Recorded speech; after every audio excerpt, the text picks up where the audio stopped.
to the matchup here as we go into Warriors versus Lions here. We do have a HLL Fjord.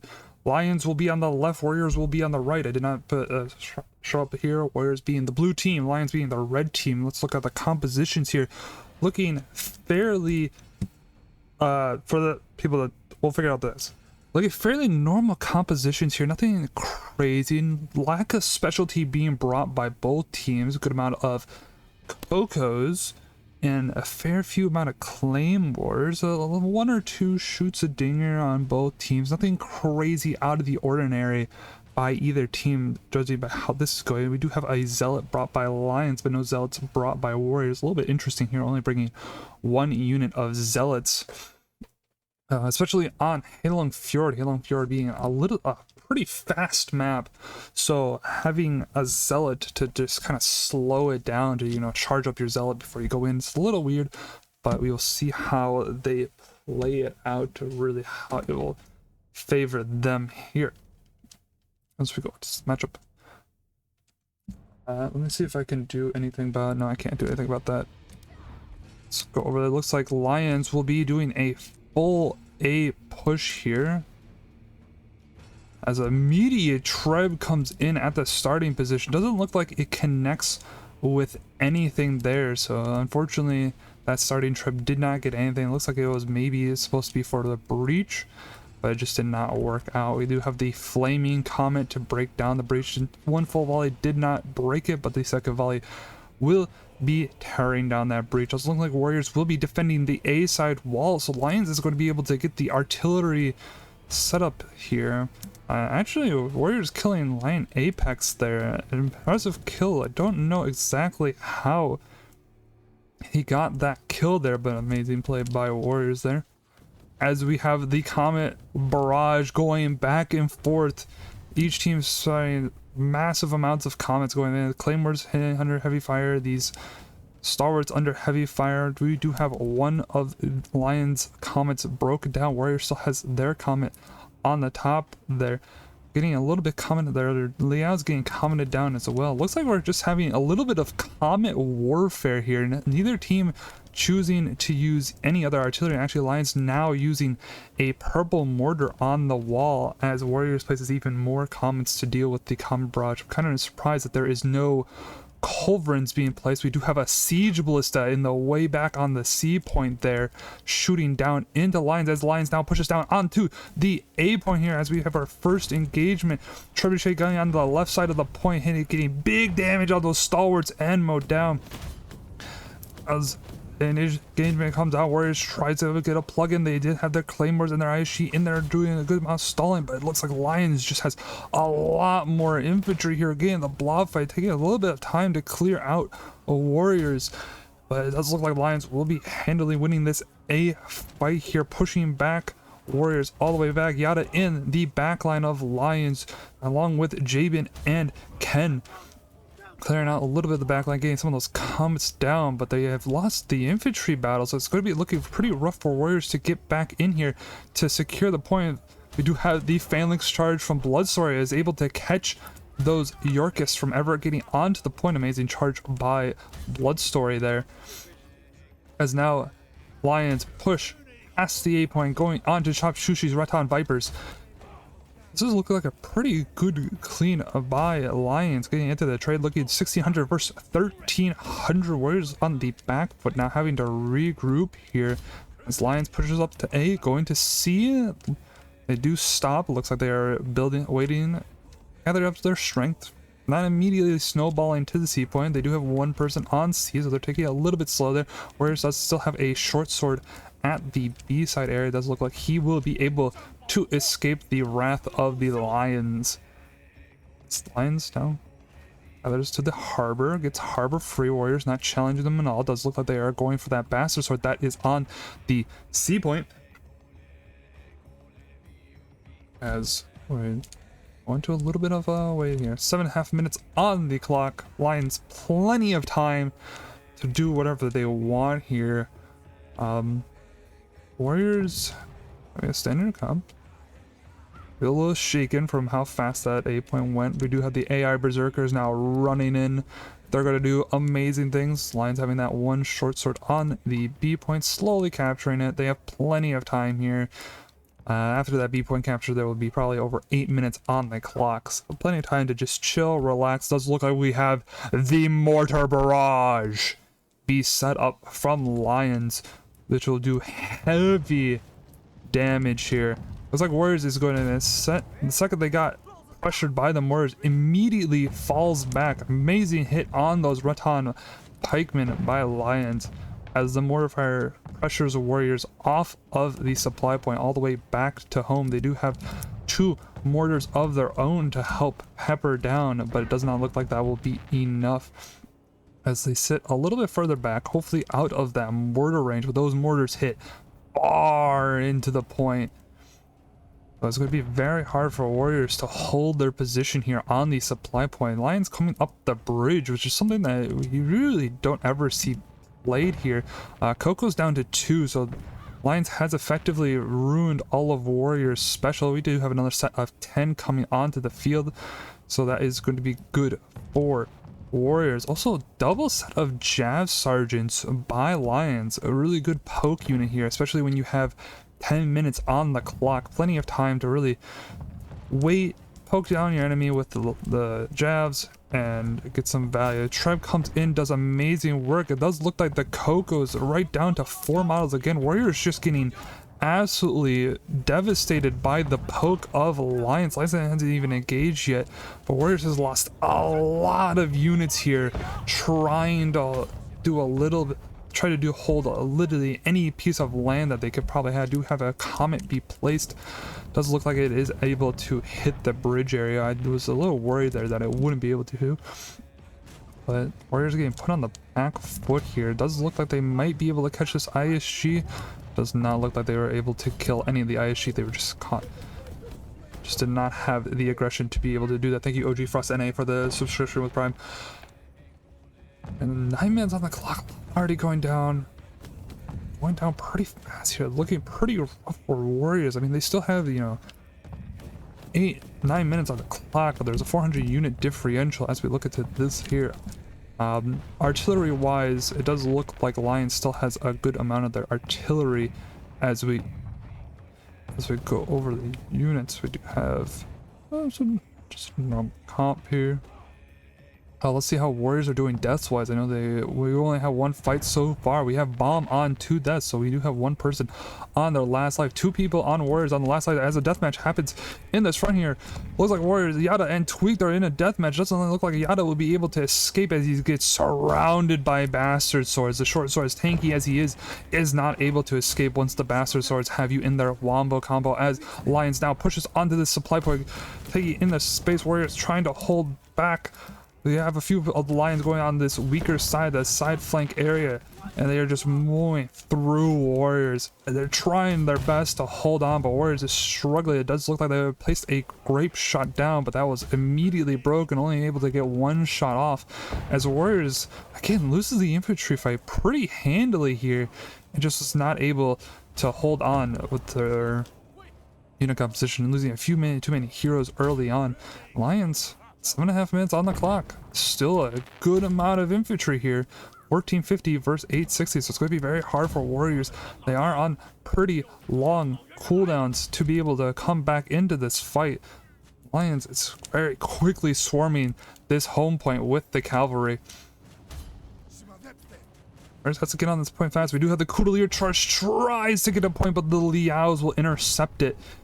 They will not be able to get onto the point, as Lions now does the cav spam of death as it quickly overwhelms the point, and Warriors is not going to be able to get to this point even close, as it's just an absolute stomp, completely clearing out Warriors. Let's look like we have 1 short sword on the point, stalling a little bit, but that will not be enough, as Lions has pushed Warriors all the way back to their spawn, plugging both of the entrances onto the home point, and that will be our first match.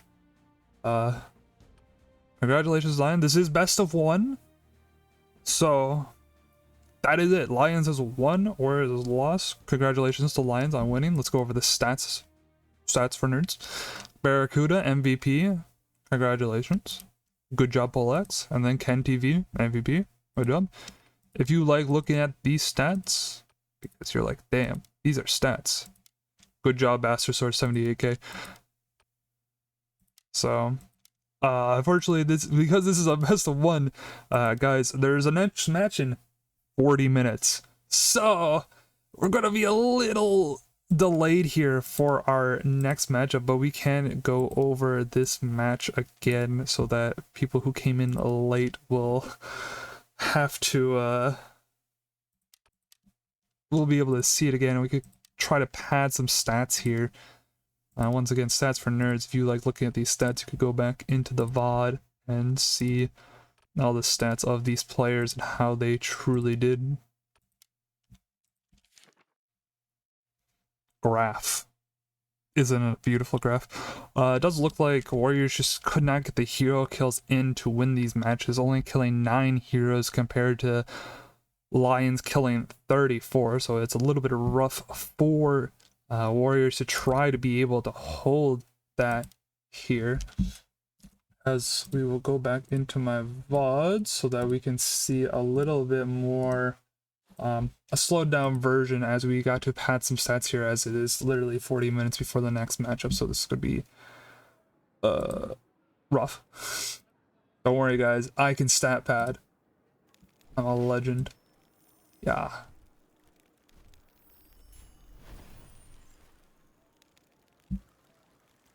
That's the next matchup that we will be covering will be, let me scroll up to the group's DMs so that I know exactly. I will be covering Copper Collectors versus GTD, and then I will be going over the Hyperburnia versus Story Enjoyers. The HB versus Story is 30 minutes delayed, so that's why we are able to cast both of them. So don't worry about that. That's why we were able to go both. Let's go over this battle one more time. Once again, we've all seen how this goes. We'll just go a little bit over like how these fights really went. Once again, best of one. Lion already won, so we have to add some stats here. Let's go over. Yeah, we gotta watch it one more time, man. Hey man, I have 40 minutes before the next startup. As we go over this, kind of how this is going. Let's go over a little bit closer here. Lions doing really well because they have 2 artillery pieces, is able to really win these artillery matchups. You can see how like just having double the artillery of the defenders really helps. Placing, you know, 6 to 7 artillery every single engagement, where Warriors has to be a little bit more conservative with their artillery here. Lineup wise, it does look like Warriors having 2 Claymores and a Coco was very good. 2 Claymores, 2 Cocos is like a pretty good recipe for like a sustained fight there, having the ISG, the Stalwarts, and the Modal. But as you can see with this artillery barrage, I mean, Comets do a good fair amount of damage. Can't you watch replay of other games? There's no other games. This is the first one, Venice. I can't watch other replays, man. This is the only one that was scheduled today. Scheduled at this time slot. As you see, the Warriors also letting Lions... Also, we have another Claymore back here. Warriors letting Lions set up here. Yes, Venice, this is the only match at this scheduled time, so I have to waste 30 minutes of your time. I'm sorry. If you are here waiting for the next match, it'll be 30 minutes. I'm doing Copper Collectors versus GTD. Latium. Hold on, let me figure out what their name is. Who the hell's GTD? Oh, the names. Someone will know. You can see by the Lions having that initial barrage, they've significantly weakened Warriors, and Warriors really wasn't able to get the artillery to respond back. So now as we go into this, they do have, Warriors does have a Schütze-Dinger, but as you can see by this, let me get my drawing program so that we can have a little bit better visualization here. Because I'm sure everyone loves seeing visualization. As you can see, we have Warriors over here. I don't like this red. Color can I do? Green? Green stand out? Does this stand out? Yeah, green stands out.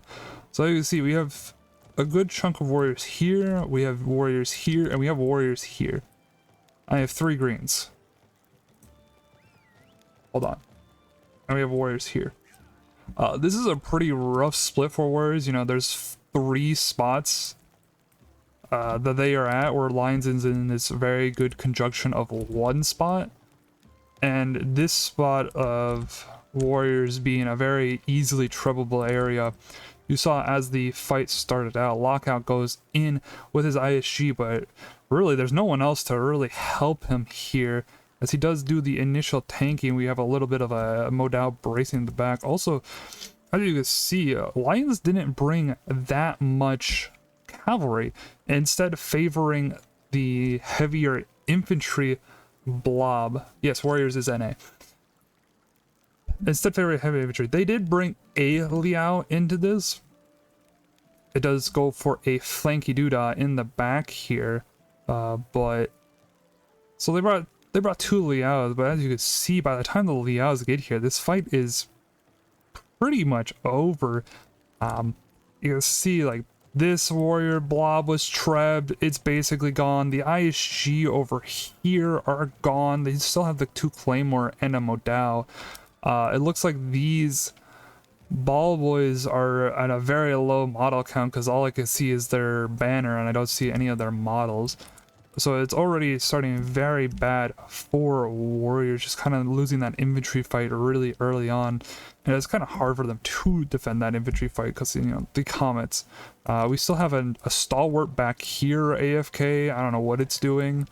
I don't know if our shoots on Warriors ever got to volley. Let's go back a little bit. Let's see if the shoots ever do get to volley. I don't see their icon. I don't see their icon. There's their icon. It does look like, oh no, I think that was Lions shoots. No, there's Warrior shoots. The shoots were just a little late. And I mean, Lions just kind of ran through this fight really quickly, so it was a little bit hard for Warriors to really get that hold in. Doing this three-way split did not seem to aid them in their defense, Warriors defense, as it seemed to actually kind of make it easier for Warriors to lose the fight. Again, this AFK stalwart now finally starts moving, but it's in V mode, so it isn't going to be able to do much as a bastard sword. 2 bastard swords just clean it up very quickly. A good attempt by Hunter Ski trying to get their cav into the back line of Lions, but Blood Story here is charged his phalanx off to the right and was able to immediately catch the Yorkist, proving that phalanx are the best anti-cav. Also, lack of Modal on Lion's side, instead favoring those phalanx and the push there, which is probably a pretty good idea because phalanx are going to be a little bit better against those Yorks and Liaos, especially the Liaos players. As we continue on into this matchup, we all saw what happened here. Mortar phase. What do we have here? Let's do a quick count. We have 1, 2, 3, 4, 5, 6, 7, 8, 9, 10, 11, 12. We have 12 mortars by Lions, which is just an astronomical amount of poke and pressure, especially with 8.5 minutes. Actually, they do capture C here. So it is 12 mortars to the Warriors 2 trying to hold on to this supply point. After that C point is captured, there's 10 minutes on the clock. And with 10 minutes on the clock, there's 12 mortars versus your 2 mortars. Yeah, we have our grape shot, but what's our grape shot really gonna do against 12 mortars? It's just, unfortunately, just so much poke And Warriors, if you look at the comp here, they do have, they shoots a dinger, but it is like 3 models. We did go over their Cocos as this fight went on, of there really was only like 1 or 2 models left of those Coco before the fight actually started. They do have a little bit of a deathmatch at the front of supply, but nothing really comes of this deathmatch. In fact, Warriors trying to get, we do have the Modao getting a little bit too far forward there, and does lose some of its models, just being a little bit greedy, thought they could get some value. Unfortunately, does lose some. It was just a little bit too far forward and pays for its sin. Warriors just plays a comment, try to get some return poke in there, but the second the Lions sees the comment, you see all their units kind of walk back. We just have this lone ISG in the front trying to bait Warriors into an engagement. Warriors playing a little bit further back, which is understandable. If I saw 12 mortars aimed at my area, I'd be really wondering how the hell am I going to engage on this? Because 12 mortars is a lot of mortars. Running around is kind of, see, this mortar phase does go on for quite a while. Me and Lions has the time to spend, you know, just get the mortar phase in. As they run out of time, as the mortars run out of shots, they do have the engagement. And let's look over the comp of how this engagement really goes. Warriors not having any of their specialty. The shoots are gone, the Cocos are gone. All we have here are shields and anti-cav. And it's Modao instead of Phalanx, so like, yeah, it's a little bit tankier of an anti-cav, but it's not that great compared to Lions having the, why do I have a block on my screen?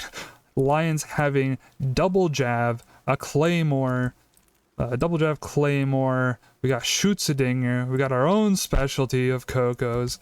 And if you look at the comp, it's going to be, it's very hard for Warriors to defend. They do have the ISG Phalanx combo at the bottom there on this bottom area, but it just was not tanky enough to be able to hold against quite literally a very strong push comp, especially with the Claymores buffing that push comp, saying that, yeah, we're getting through this goddamn ISG Phalanx and there's nothing you can do about it. They even had a dismounting Yorkist down there as well. Warriors tries to get their cav in, but trying to get cav in when there is let's see here, 1, 2, well, there's only there's 3 phalanx. Try to get cav in when there's 3 phalanx that are just poking you down. What can you really do in there? They didn't have the infantry to win the fight. They didn't have the specials. They just didn't have the infantry to fight on this. And unfortunately, Purple Mortars just... The Lions Purple Mortars did amazing work getting all of Warriors' specialty and support units out of the fight before they could ever get to the fight. And then obviously, as Lions did win that supply point brawl there, they are able to snowball, spawn a shit ton of cav, as we can see as we go into this. Lions snowballs Warriors on that 2-death timer and was just not able to respawn fast enough to get back onto this point. As you see, the absolute cav spam from Lions, realizing, hey, this is how you win the map. We're just cav spamming now. Congratulations, you've been cav spammed, and Warriors can't get to the point. There's just too much cav. A short sword does somehow manage to get to the point, but at this point in the game, what can you really do against this much cav? Warriors just not have the anti-cav at this stage to be able to win, and it's really all she wrote.